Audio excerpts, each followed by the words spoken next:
Hello, I'm Corey, the President at the Union of Students, and I'm joined and in conversation with Professor Kath Mitchell, the Vice-Chancellor at the University of Derby.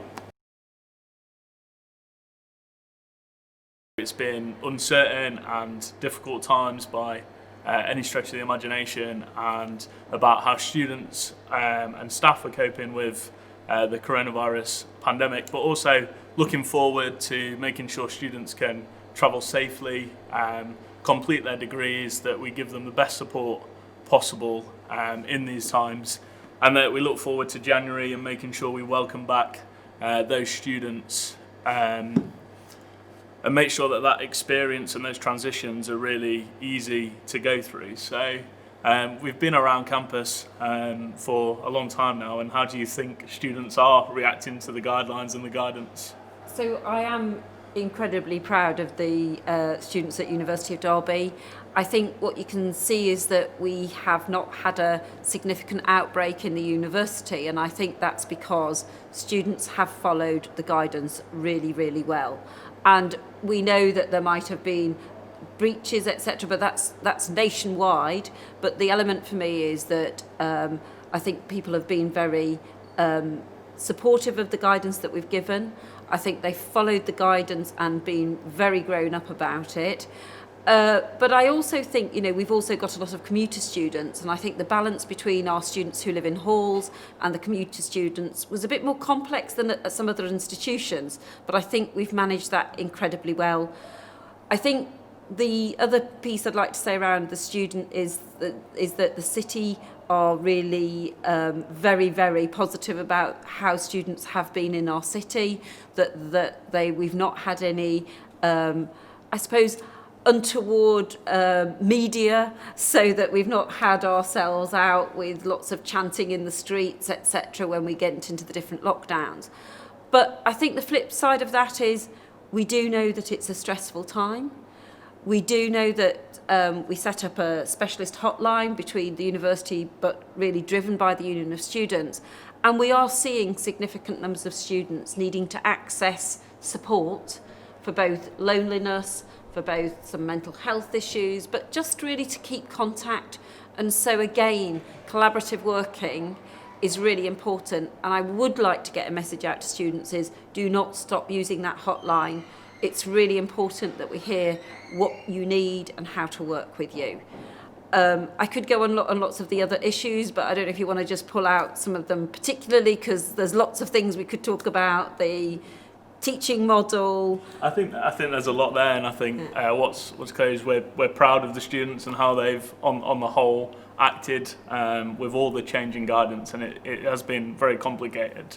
Do you think that gives you more power to be able to give students the best student experience possible? And do you think the university are being ambitious in giving that wider university experience and making sure even extracurricular offers and where it can be in person, we have confidence that students can access those events and it will be a safe environment? So lots of universities moved much quicker to online, and clearly we're only going to move to the full online with government guidance on the last 2 weeks of the semester.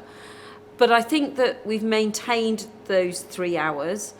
I think working with the union, I think we want to plan what does that look like again in the semester 2, because I think that we need to make sure there's equity in that experience for all of our students. And I think that we can be maybe a bit bolder when we know that our students have conformed, that we can get safe travel at Christmas.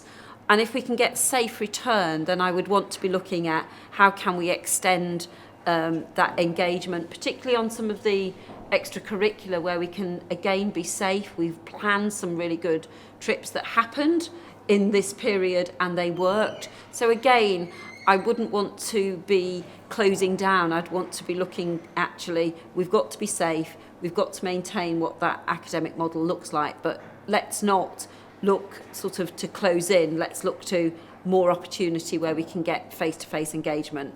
And I think what's come through loud and clear from our students, which I'm really also delighted about, is the majority of students are still very appreciative of face-to-face. We have some courses where, of course, it's absolutely paramount that they're in, so all the clinical skills for health, social work, all the allied health professions and teaching, we can't not give that face-to-face because it's actually part of their delivery. I don't want that. I think that we should look and be, again, planning how can we make that as accessible to all of our students. I think that's really important, that there's reassurance for those students that their degree relies on a practical element, that there's always going to be that support no matter what the guidance is. But to make that happen, there's obviously a massive onus on staff. Yes. And to make the university operational, to make sure all these things are safe, and even from the guidance and laying out the floor through to managing the staggering of classes. And how do you think staff are dealing with that? And students might be concerned if there's adequate support for their lecturers, for example. And is that in place? So there is a massive challenge in actually the amount of additional work that COVID-19 has created. But, you know, we are in a pandemic environment, and in fact, actually, it couldn't have been delivery. The pressure is really that we've had to deliver lectures more than once or practical sessions more than once. We're having to deliver some of that 4 times. That's an additional pressure that means that your downtime's really, really squeezed. I think that the additional issues that we've had to face are, you know, worrying about financial elements, because of course this has cost us a lot more, and actually what did that look like? I think for semester 2 we'll be able to plan much more effectively because we've seen a fantastic recruitment this year, so we've seen increased student numbers, students returning has increased, so therefore I feel we can actually plan very effectively for semester 2 to support staff in increasing that face-to-face if they can, or maintaining that face-to-face if they can. Again, we've done as many briefings as we can. We clearly have a support mechanism in place for staff. I think some staff are frustrated, and you can't blame them. It's a frustration, but I think the big message is, if you look at society as a whole, universities are very lucky in terms of there's employment, and we've probably got increased employment because we've needed to get, you know, assistant lecturers in, etc., to support.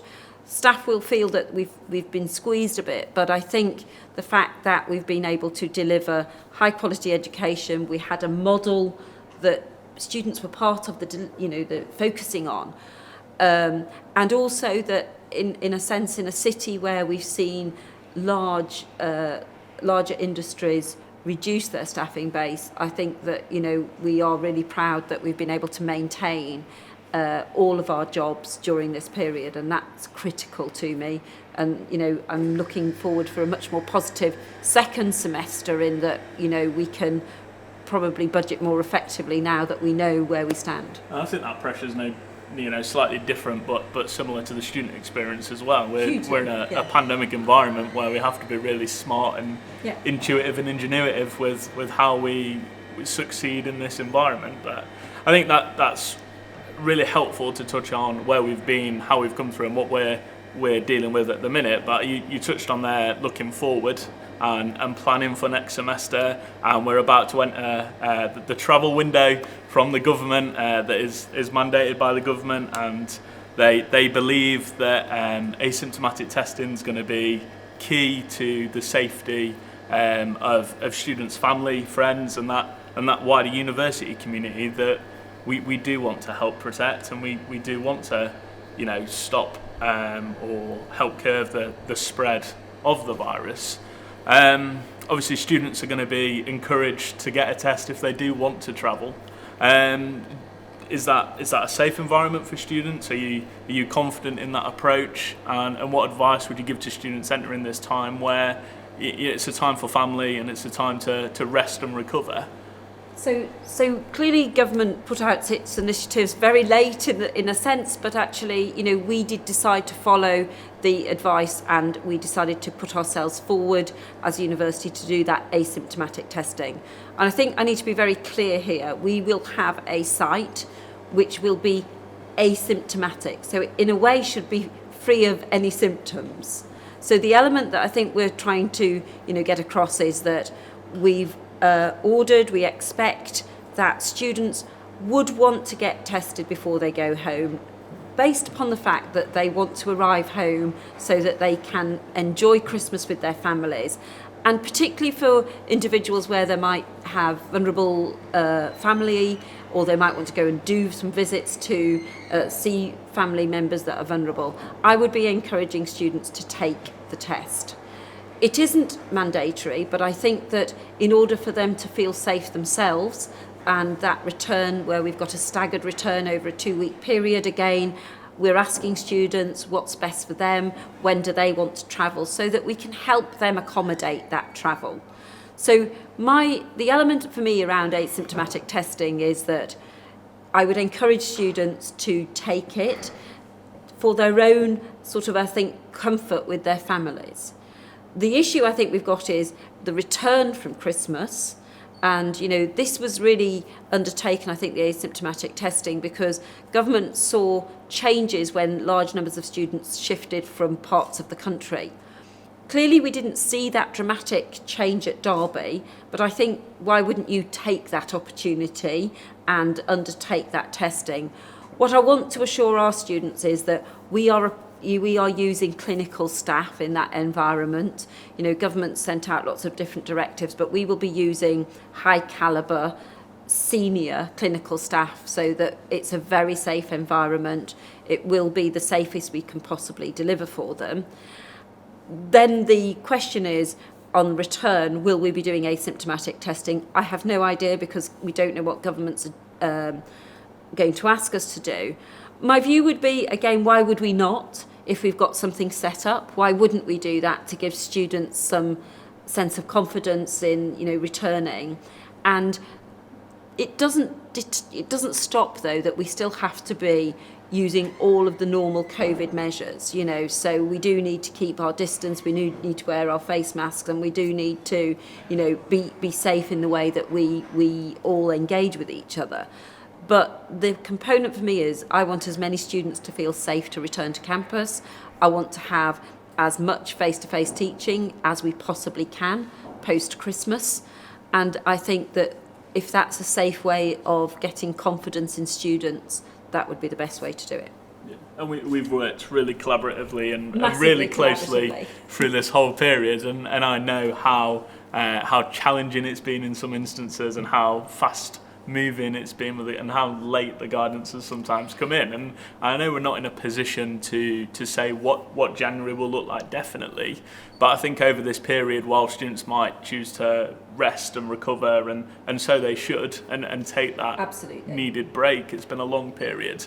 I think just keep an eye out on those communications coming from the university, and read them carefully, because I think there's a lot of information that we are sending out from the institution to inform students. I mean, what I would say is I don't think Derby would be in the position it's in, and we would have, you know, and how students have worked if we hadn't worked so collaboratively. And I'm just going to say, for all students out there, we probably ring Corey every night at some unearthly hour saying, what do you think students would think?